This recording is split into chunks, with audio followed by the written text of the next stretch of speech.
Hi everyone, I'm Shaylin here with Reedsy. So today we're going to be talking about writing degrees. This is a topic that I'm really passionate about and also well-versed in since I got my degree in writing. So I got a BA in writing and I graduated from that in 2020. So I'm pretty fresh out of the world of writing programs. And so I'm going to be answering some very commonly asked questions about writing degrees in this video. Now, the first thing that I want to say to just get out of the way is, do you need a degree in writing to be a writer? And the answer is a firm no. You definitely don't. There are plenty of published authors who don't have degrees in writing. It's not necessary. Publishers aren't going to check. They're not going to care. You definitely don't need to. So if your only reason for wanting a degree in writing is because you feel like it's needed, it's definitely not. It's more something that you should do because it feels right for you based on your career goals, your artistic goals, and your learning style as well. So the first very common question is, what will you learn? Writing degrees are skill-based, so that means that primarily what they're teaching you is the skill of writing, how to become a better writer. They're teaching you to become a better writer. Most of the learning is pretty hands-on, pretty active, so it's writing work, getting it workshopped, editing it, and workshopping other people's writing. That's where you're going to do the bulk of your learning. It's where you're really going to see yourself improve as a writer. You're going to take other lectures where you're going to learn kind of like the base craft terms, things you need to know so that you can actually talk about writing and know what the different tools and concepts of writing are so that you can improve your work, but also learn about more niche topics, you know? Things that will expand your writing skill set. But for the most part, a writing degree isn't really about sitting you down and giving you a bunch of writing tips or teaching you about a bunch of different concepts. It's teaching you how to be a better writer, and that's going to happen through active, hands-on learning. The next question that's very common is it worth it? And to be honest, that really depends. Usually when people ask this question, they mean financially. Is it worth the cost? A writing degree will obviously not just for everyone lead to a high-paying job out of university. If that's a concern for you, it's not the best degree for that. It doesn't mean that you have no job prospects, and we will talk about job prospects in a minute. But to be honest, it's hard for me to say if it's worth it because I don't know your unique financial situation. This depends on everything from if you're getting scholarship assistance, the tuition in your country and at your specific university, if you have, you know, like a college university fund that you or your family has been saving up for. So I can't really answer this for you. You kind of just have to crunch the numbers. If you feel like you would be going into a huge amount of debt and it wouldn't be worth it, it might not be worth it. But if it's something that you can do and when you break it down financially for you, it's going to work, then that's great. But I can't really answer this question because it really depends on the person. The next common question along with that is, how much does it cost? And that completely depends on where you live and what schools you're looking at. I would recommend just researching programs that you're interested in and looking up what the tuition is. That information should all be publicly available online. Another really great question is, how do you pick a program? So I'm here saying go look at programs you're interested in, but how do you pick a program? And there are a lot of factors that go into that based on the program and the school. So first is, where do you want to study? This might depend on living costs or just like what's convenient for you. Do you like the overall culture and opportunities provided within the university? Things like study abroad programs, on-campus clubs or opportunities. If those things are important for you, you can factor them in. Within the actual program, look at the alumni and who the profs are. Looking at who the alumni are will give you a good idea of the type of work that the program tends to teach. A lot of them will probably come back as guest speakers. Most writing professors are also published writers, so you might know some of them. You can read their work, see if they're people that you would like to learn from. You also want to see if the program structure seems right for you. You know, you can look up the syllabuses and the classes for most university programs online. Just do a bit of digging through their websites. Most universities have really terribly designed websites though, so it can be kind of a pain, but you can find all of that information. See if it's a program structure that covers topics you're interested in and is structured in a way you like. There was a school that I originally was planning on going to, and then when I looked at their program structure, it just did not appeal to me. I did not like the way the program was structured. It was just not enough time actually focused on the writing discipline, and I was like, that's why I'm going, is to study writing. So I really didn't like that program structure, so I looked elsewhere and I found a university with a program where I really liked the structure. And then you also want to look at things like the genres and the type of work that you'll be studying. There is this idea that all writing programs only teach like literary fiction and they only want you to write contemporary realistic fiction, and that is true of some programs. It was easy for me because I write literary fiction, so it wasn't hard for me to find a program that would accommodate what I write. But let's say you write something more specific or niche. You want to write children's, or you want to do screenwriting, or you want to write sci-fi. You might have to put a bit more time into finding a program where you're going to be able to write things that interest you, if that's really important to you. I do think it's important to note that if you are going to study writing, you're not going to be able to write exactly what you want to write. That's the nature of school, right? You're gonna have to write based on what's assigned to you. You are going to lose that freedom. It's not worth it for some people to lose that freedom. It might be hard to find a program that's going to allow you to write exactly and only the things you want to write. That's just a sacrifice you have to make if you want to study writing in university. The reason that things like assignments exist is because the professors are teaching you specific skills by giving you specific assignments. It's like that in literally any program, right? If you take a degree in biology, it's not just gonna be a total free-for-all where you can do whatever you want. You're still gonna have to do specific assignments and study specific things to build that skill set. And writing degrees are the same. You're going to have to do specific things, read specific books, write specific things. Not all of it's going to appeal to you or be your favorite thing ever. It's still worth finding a program that you feel like generally will accommodate your interests. You can also look at the artistic opportunities and communities in the area. I was really happy where I went to university. There was a bit more of a writing community and art scene in the city that was really easy to access. You know, it was easier to access than where I'd grown up. And so just even outside my university, there were a lot of readings I could go to. I met a lot of local authors, a lot of events. And so that was really great. I was able to meet a lot of people and connect with a lot of people in my local writing community because there was such a thriving writing community there. That's also something you can look for. What creative opportunities exist beyond the university? What are the general pros and cons of doing a writing degree? We'll start with the pros. First of all is you get access to mentors, opportunities, peer groups, tools, and just general support. It's really nice to have access to those things.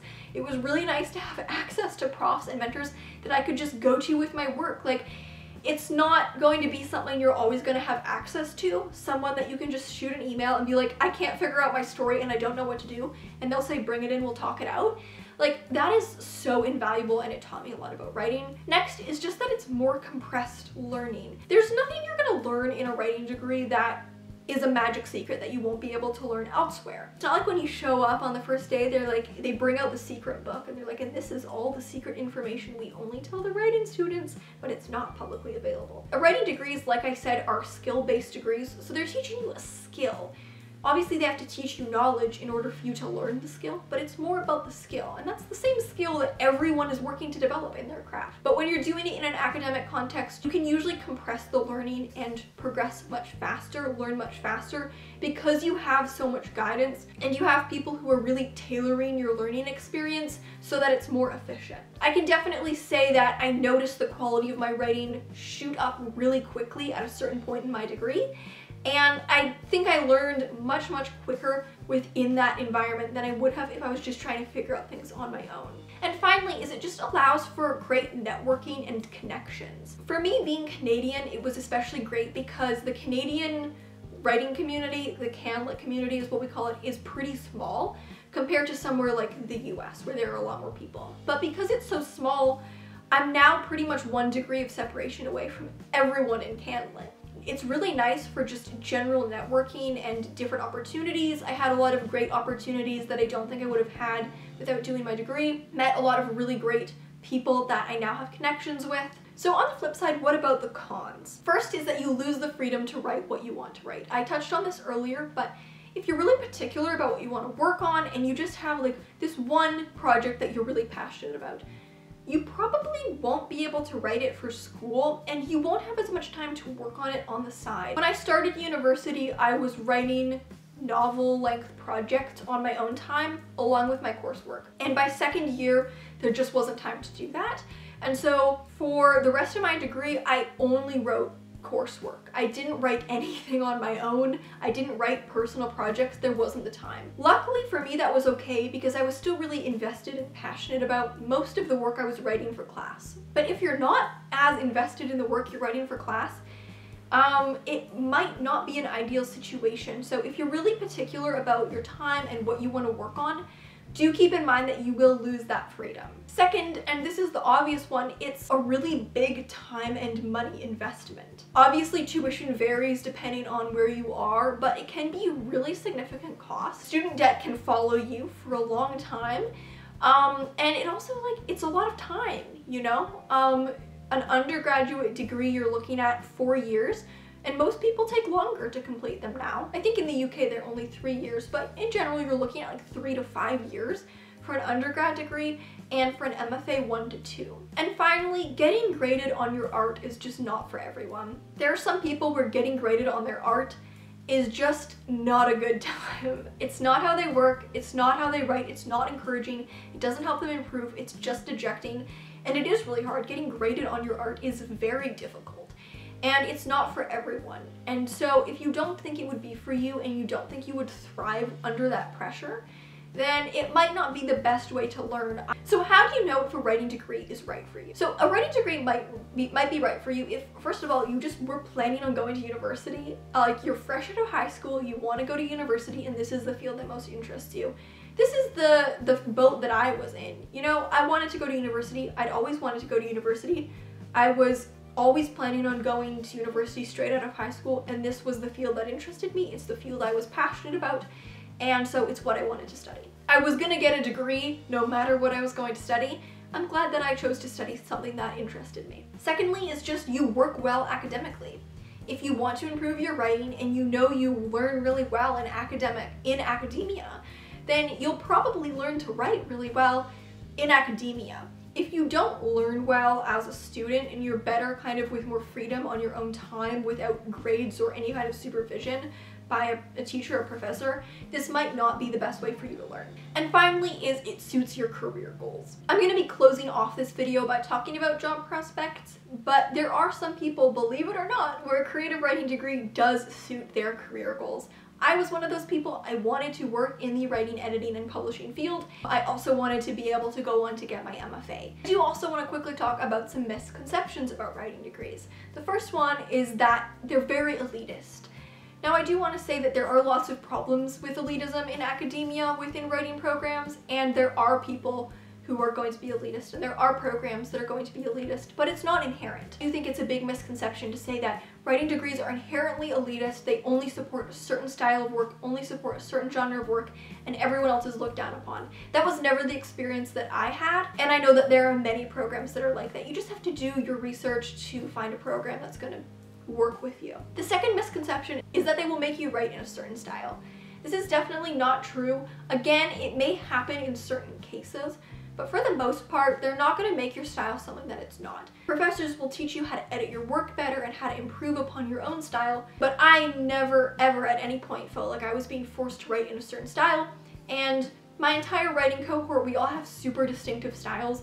In fact, I would say that our styles became more distinct because we'd gone through that degree and we were able to really enhance our style and focus on it. So they won't make you write in a specific style. There's this idea that they'll make your writing more like fanciful or purple.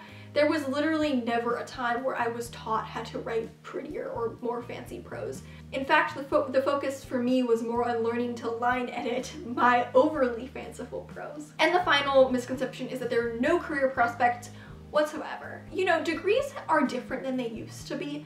It's not as clear cut. People's degree doesn't directly lead to a specific career path in most cases, especially in the arts. There's a lot more flexibility in terms of career and degree.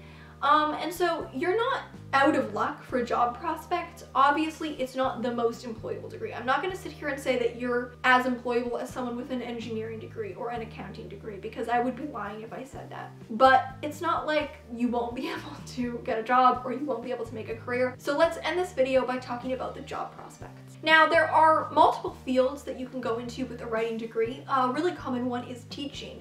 Now, I do want to be clear that not all areas or jurisdictions allow you to teach at the high school level with a creative writing degree. A lot of the time you will need to get like your specific, either have your degree in teaching, get a teaching certificate.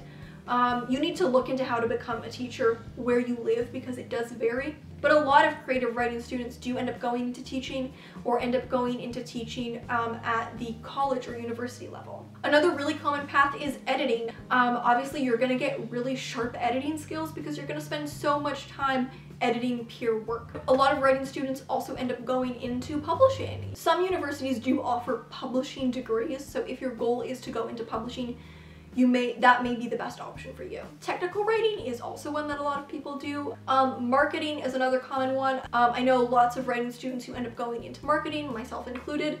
And the final one, of course, is writing. Most writers don't make a full-time livable wage off of their writing, but most writers that I know from my cohort do publish and do make some amount of income from their writing, and we're all pretty fresh out of it. Obviously, like, writing either as a full-time career if you're able to make that happen, or as a part-time career where part of your income is coming from writing, obviously that's the obvious one, and it is possible. So that is an introduction to writing degrees. In Friday's video, we're going to follow this up by talking about MFAs, and more so how to decide if you want to get an MFA, the good and bad reasons to get one. So thank you so much for watching. Remember to subscribe and turn on notifications so you don't miss any new videos from us. We've got new writing, editing, and publishing tips every Tuesday and Friday. Until next time.